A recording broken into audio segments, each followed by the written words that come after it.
Alright, so in past episodes, we've played with toy boats to explain lead keels. We've even gathered a bunch of lead. So, what's next?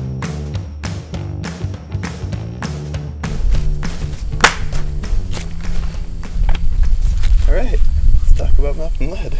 Alright.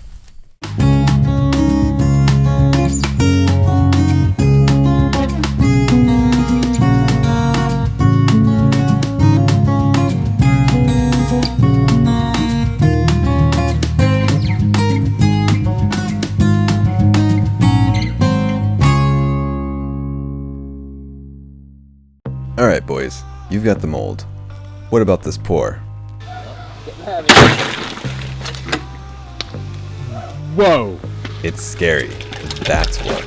Maybe So happy when it's done. Happy when it's done. So relieved. This is For starters, lead is toxic. To handle it makes dust and fumes when you use it, so there's lead poisoning to worry about. And then it's molten at just over 600 degrees Fahrenheit. yeah. So you have this liquid that is, almost 3 times as hot as boiling water, and it weighs, I don't know what the ratio is, but maybe like 10 times denser than water, 20 times, I don't know. It's crazy. And there's a lot that could go wrong too, so we need to get this right the first time. Yeah. If the tank ruptures, if the supports fail, or the pipe bursts, or anything like that, we have 100 gallons of molten metal running everywhere, and that's hot enough to just set things on fire. Yeah.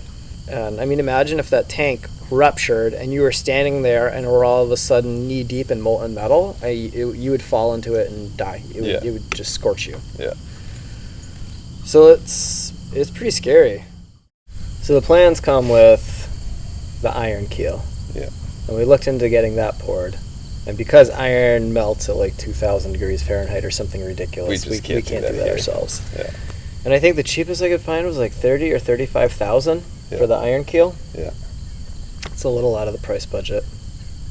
Just a bit. Just a wee bit. So then the other option is lead. And they have the other set of plans drawn for lead. And I called the main company Mars that's like pours most of the lead keels. And they only use new lead.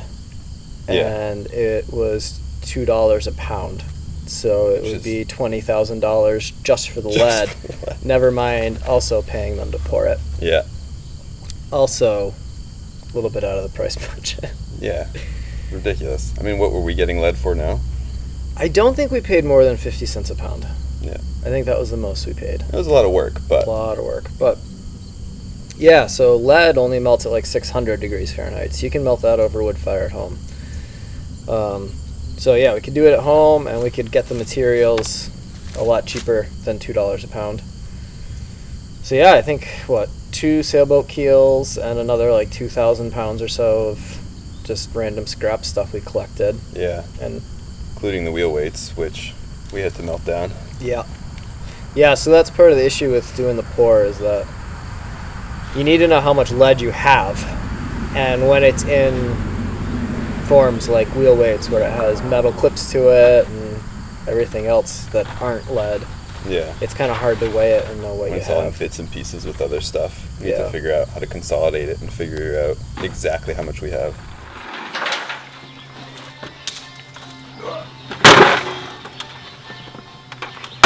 Oh, shit.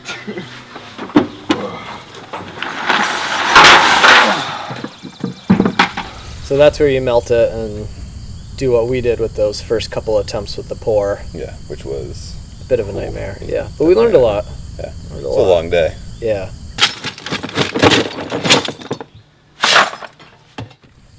Yeah, so we just took all of the scrap lead, the wheel weights, and just kind of the smaller junk stuff, fishing weights, all that kind of thing. Yeah. Dumped it in the tank, melted it all down, and we're going to pour it off. Well, we did kind of pour it off into ingots. Didn't go quite as planned. It did not go as planned.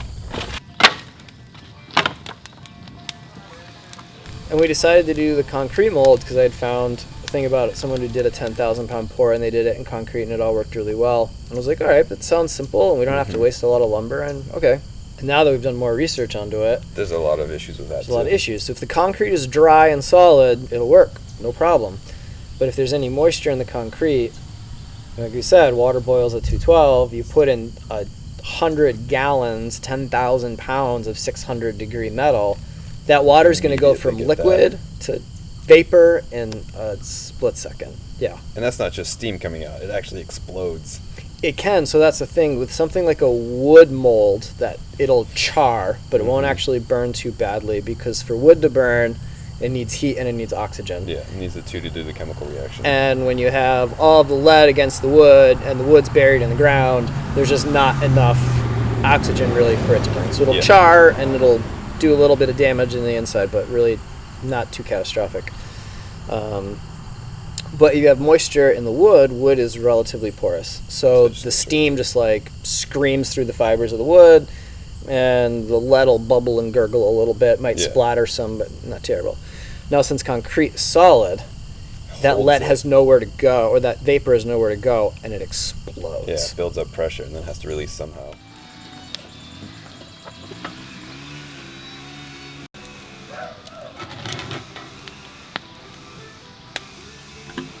Here it comes, you hear it? Yep. Getting heavy.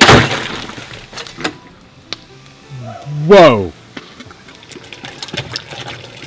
Whoa! Dude! Yeah, we need to get respirator on too. Okay, up. Okay, Jeff, can you come block it? The pipe worked well for the beginning, and then that kind of clogged on us. Yep. Which is something that we'll have to keep in mind for the next pour. But I think if we had just kept pouring, I don't think it would have just kept going. It's because we picked it up and stopped it. Yeah. And then the propane weed burner has enough heat to like heat up and melt some lead, but not enough to heat that long a run of pipe all clogged. No. You would need like an acetylene torch. You ready, Skippy? Okay. Go real slow. Come on, baby.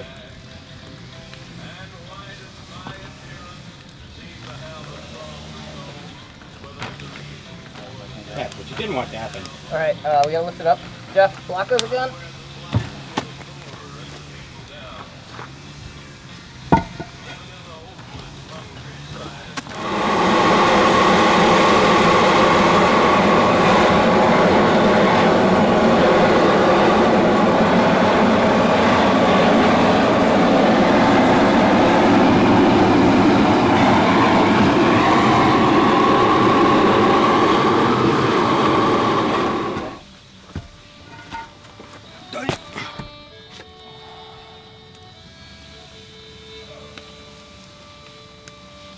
Come on, baby.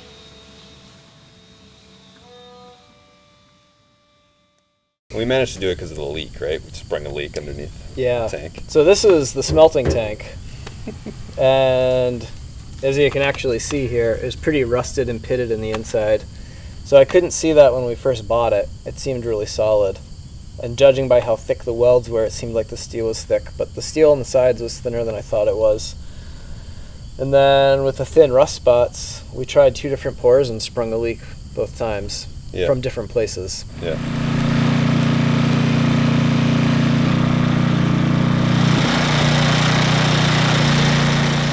So when everything was in the tank, it was really hard to look in through all like steam and smoke and everything coming out. Using the GoPro to sitting in there, and you're like, I don't know, there's a lot of material in there.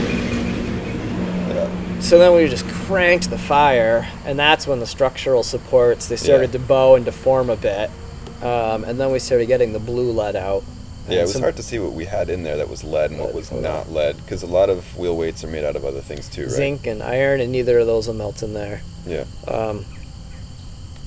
Yeah, so folks on the Wooden Boat Forum later told us that that's because we got the lead too hot. Yeah. But that's good to know that over a wood fire we can get it plenty hot. Yeah. And we can get it hot enough to melt the lead without seriously damaging the structural, as long as we're like super careful with the fire and do kind of like a longer, slower burn instead of a shorter, faster one. Yeah.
So we started with what, like, we had a 35-gallon trash can full of wheel weights. Yeah. And then we had a few more 5-gallon buckets. Yeah. So we probably had 45 or 50 gallons worth of stuff parts that we put in there. Yeah. And after we melted it down, we got 4 or 5-gallon buckets of scrap out of it. Yeah. That and were it took left us, in the tank. all day? We started it early in the morning. And Yeah. So, yeah, the initial pours they were scary and they were frustrating. It was a hot day. Oh, it was You like have to have everything 80-something on, degrees out. Long and sleeves. long pants, respirator, face shield. We kept having to take breaks. I mean, I was flirting with heat exhaustion all day. Dehydrated. Yeah, you couldn't keep up with it. Yeah. Yeah, I felt like death. I mean, that it was night. cool to see, but that was a rough day. And that's the other thing, is doing it in October on Would a be cool much day easier. would be much more comfortable than doing it in the middle of the summer. Absolutely. Definitely. Get an idea of how much is there. It don't spilt much, not even one ingot worth.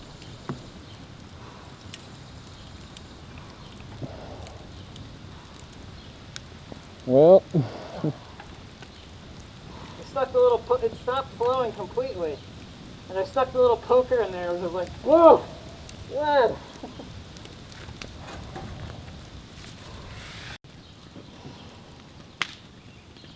Move it off the side. I gotta see how heavy this thing is. We're gonna be fucked moving it. You have to go get the tractor.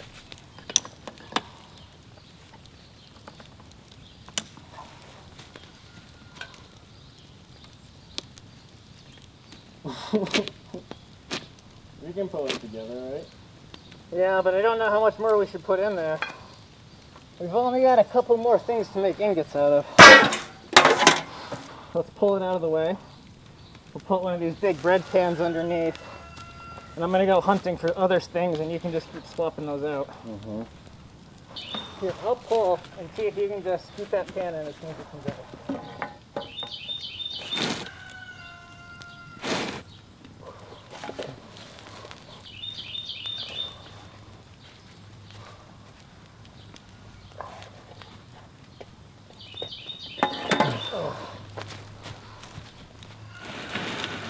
Alright, hold up.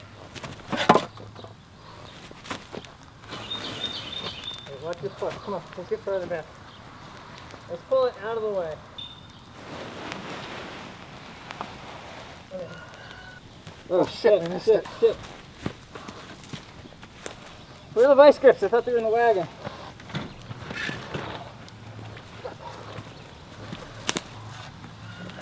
Careful, it's fucking hot. Look out, look out, look out, look out.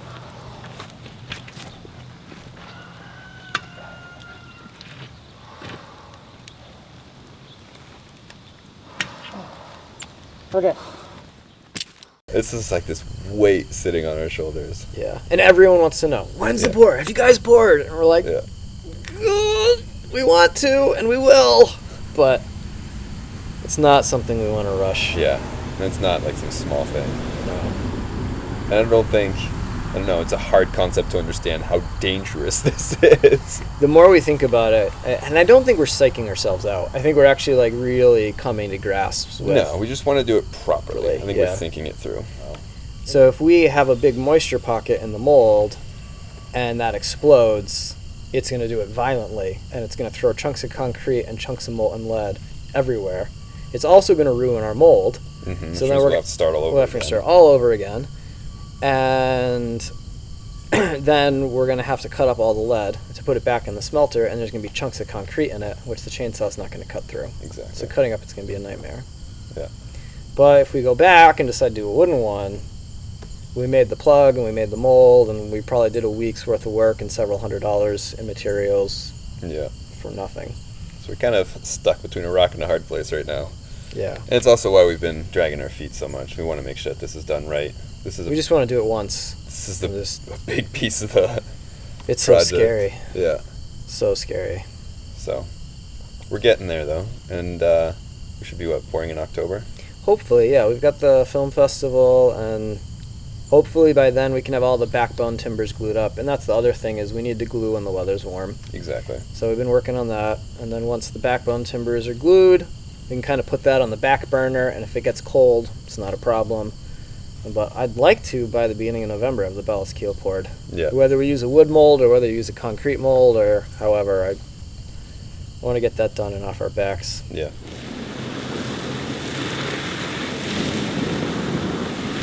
And So that was obviously, we're not using it for that again. no.